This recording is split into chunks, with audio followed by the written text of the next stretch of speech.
سردیوں کی ایک خوبصورت شام تھی۔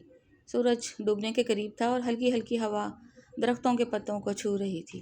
عائشہ اپنی چھت پر بیٹھی چائے کا کپ ہاتھ میں لیے دور آسمان پر پھیلے نارنجی رنگوں کو دیکھ رہی تھی۔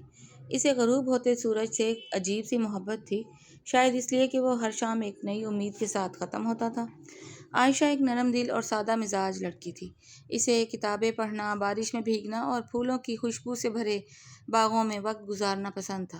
اسی شہر میں احد نام کا بھی ایک نوجوان تھا۔ وہ ایک کامیاب آرکیٹیکٹ تھا، لیکن اس کی سب سے خوبصورت بات اس کی عاجزی اور خوش اخلاقی تھی۔ وہ اپنی ماں سے بے حد محبت کرتا تھا اور ہمیشہ دوسروں کی مدد کرنے کی کوشش کرتا تھا۔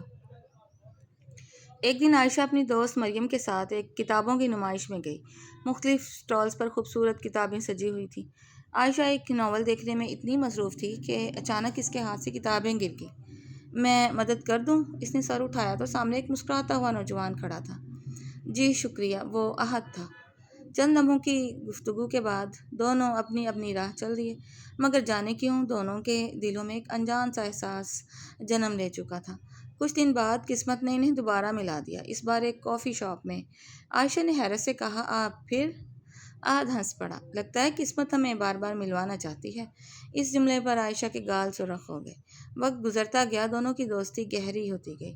وہ شاموں کو لمبی لمبی باتیں کرتے، ایک دوسرے کے خواب سنتے اور چھوٹی چھوٹی خوشیوں میں شریک ہوتے۔ ایک دن بارش ہو رہی تھی۔ عائشہ کو بارش بہت پسند تھی۔ احد نے کہا، جانتی ہو، بارش کے بعد مٹی کی خوشبو مجھے بہت اچھی لگتی ہے۔ عائشہ مسکرا دی، اور مجھے پھولوں کی خوشبو؟ احد نے آہستہ سے کہا، شاید اسی لیے تمہارا نام عائشہ ہے، کیونکہ تمہاری موجودگی بھی کسی خوشبو کی طرح سکون دیتی ہے۔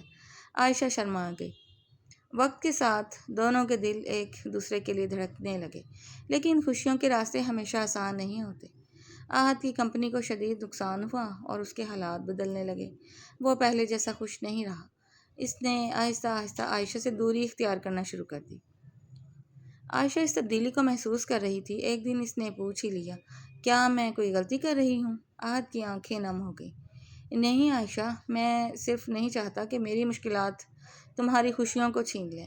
عائشہ کی آنکھوں میں آنسو آ گئے۔ محبت خوشیوں میں ساتھ نبھانے کا نام نہیں ہے، بلکہ مشکل وقت میں ہاتھ تھامنے کا نام ہے۔ یہ سن کر احد خاموش ہو گیا۔ اس دن کے بعد عائشہ ہر قدم پر اس کے ساتھ کھڑی رہی، کبھی اس کی ہمت بنتی، کبھی اس کی دعا۔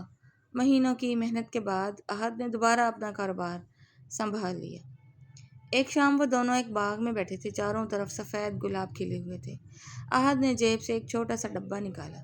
عائشہ، کیا تم ہمیشہ میری زندگی میں محبت کی خوشبو بن کر رہو گی؟ عائشہ کی آنکھوں میں خوشی کے آنسو آ گئے۔ جی ہمیشہ۔ چند ماہ بعد ہی دونوں کی شادی ہو گئی۔ شادی کے بعد بھی ان کے درمیان دوستی، محبت اور احترام پہلے سے بھی زیادہ مضبوط ہو گیا۔ ہر صبح احد عائشہ کے لیے گلاب لاتا اور ہر رات عائشہ اس کے لیے چائے بناتی۔ ایک دن بارش ہو رہی تھی۔ عائشہ کھڑکی کے پاس کھڑی تھی۔ احد اس کے قریب آیا اور مسکراتے ہوئے بولا، یاد ہے تمہیں پھولوں کی خوشبو پسند ہے؟ عائشہ ہنس پڑی، اور تمہیں بارش کے بعد مٹی کی خوشبو؟ احد نے محبت سے اس کا ہاتھ تھام لیا۔ لیکن اب میری پسندیدہ خوشبو صرف تم ہو۔ عائشہ شرما کر ہنس دی۔ بارش کی بوندیں برس رہی تھی، ہوا میں پھولوں کی مہک پھیلی ہوئی تھی، اور ان دونوں کے دل شکر اور محبت سے بھرے ہوئے تھے، کیونکہ سچی محبت صرف خوبصورت الفاظ نہیں بلکہ احساس وفا اور ہمیشہ ساتھ نبھانے کا وعدہ ہوتی ہے۔